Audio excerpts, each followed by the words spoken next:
Greetings, Flosstube.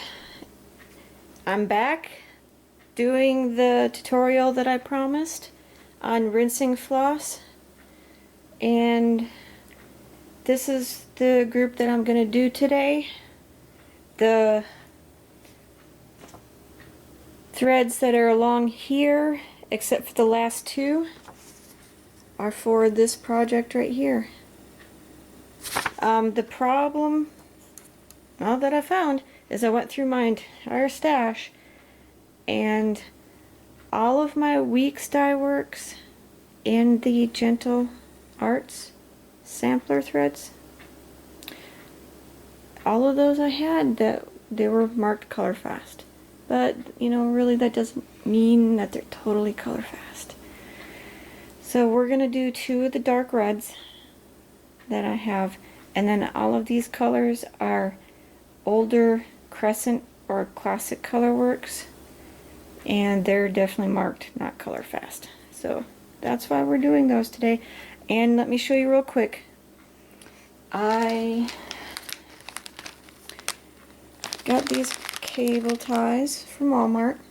That's only like $2 for this pack of 100, and I used these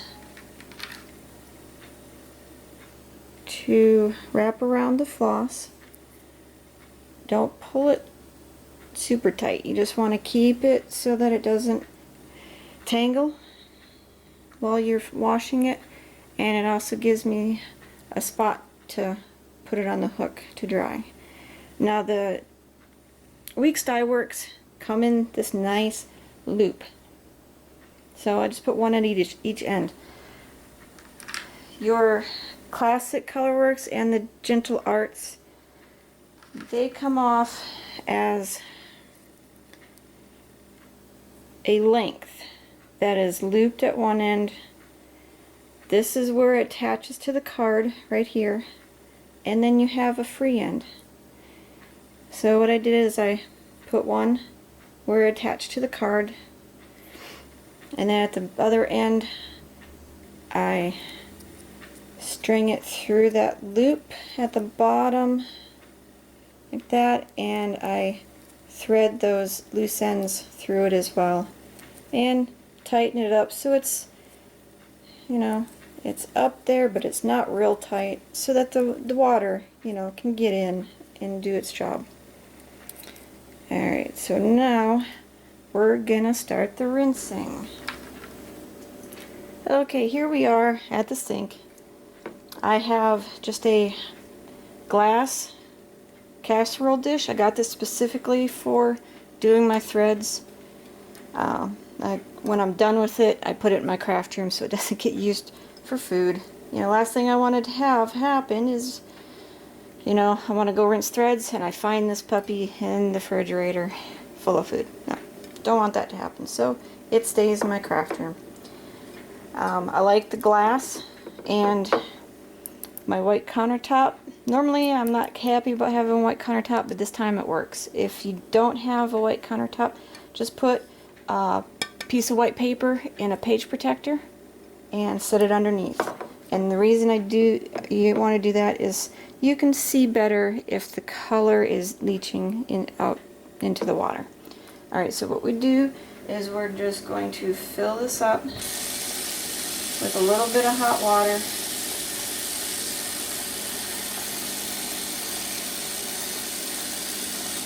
Just enough to give the floss a space to sit in. So in goes the floss. Get it saturated.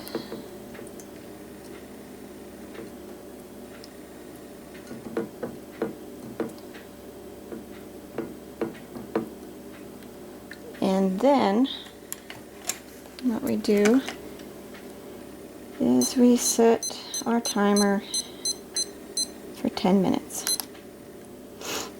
and just let it soak. So I'm gonna go make myself my iced coffee, and I'll come back when this is done soaking. Alright, so 10 minutes has gone by, and as you can see, this one actually doesn't give off a lot of color, which is good because, you know, it says it's color fast, so that's nice. I'm just going to rinse it a couple of times and then hang it up to dry. Give it a good rinse.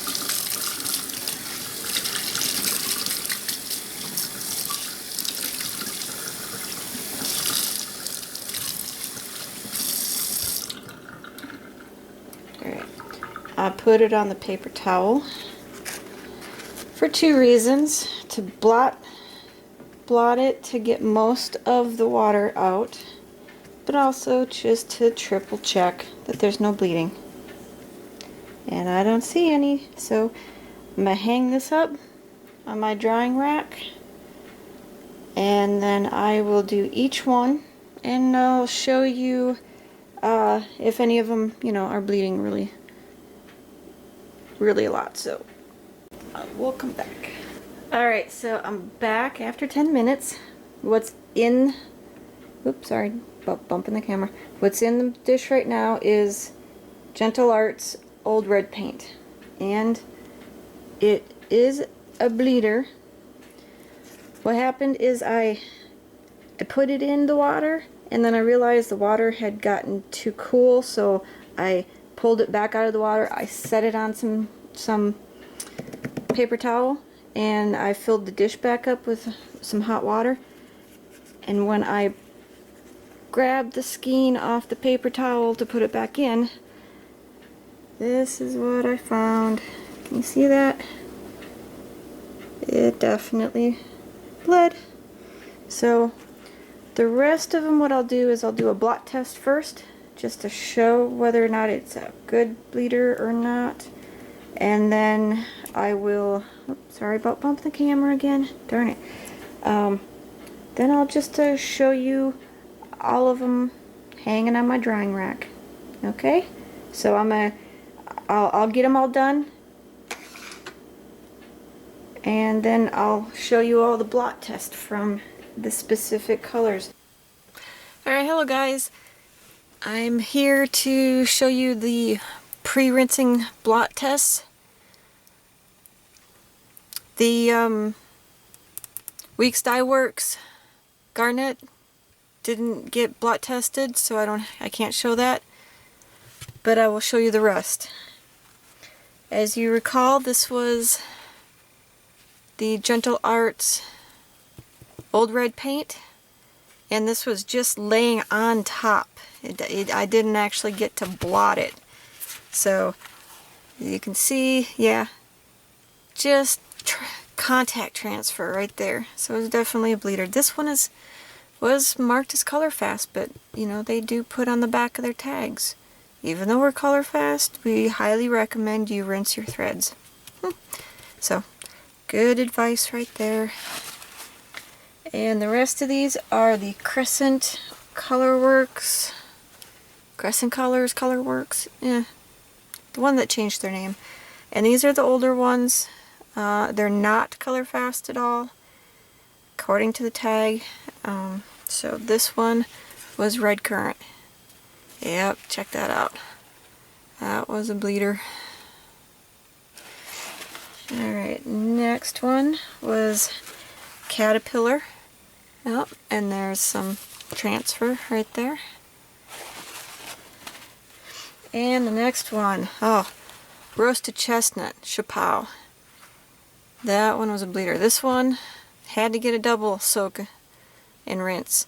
So what I do is I soak it for 10 minutes, I rinse it under the running water for a few minutes, I do a blot test, and if there's any color transfer at all, it gets a second soak and another rinse and a blot test until that blot test comes back clear, and then I hang it up and dry. So that one, Pebble Beach, not hardly, maybe the slightest bit of a color transfer. But then again, I do plan on rinsing all my threads because you just never know. And I gotta get them wet to test them. So I might as well just rinse them. Next one is Pollywog.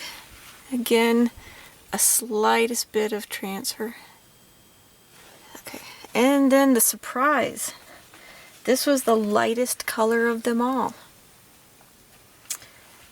Khaki mocha. And immediately I had color transfer on this guy.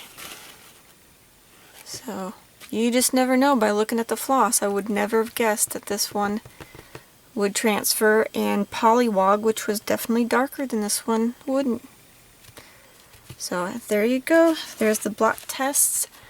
Now I am going to go do a little clip of my drying rack and come back. Alright guys, I just want to show you my drying rack that I made. It's just simply a piece of foam core with command strip hooks placed on it. I numbered them so that I can keep track of what floss is which. And it's portable. I can put it just about anywhere in the house, prop it up when I need it, and store it when I don't. Okay guys, now I just want to give you a couple little pieces of advice, information. When you're rinsing your floss, you want to use hot water, because the hot water will encourage the excess dye to release from the fibers so you can rinse it away. When you finish stitching your project and you're washing it, use the cool water. The other thing is I use the white paper towels to do blot tests. You can do the blot tests at the beginning just to give yourself an idea of how much dye is being released, but it's not absolutely necessary. What you want to make sure you do is after you've rinsed it, do a blot test to make sure that there's no more dye coming off of it and to get most of the excess water out, and then you hang it up. And when I've hanged them, when they're on my drying rack, I put them out of the way so that they're not being messed with by my family, my pets, or my child, and I let them dry overnight. So hopefully this helps somebody out there. And if you have any questions, feel free to ask me. Bye guys. Happy stitching!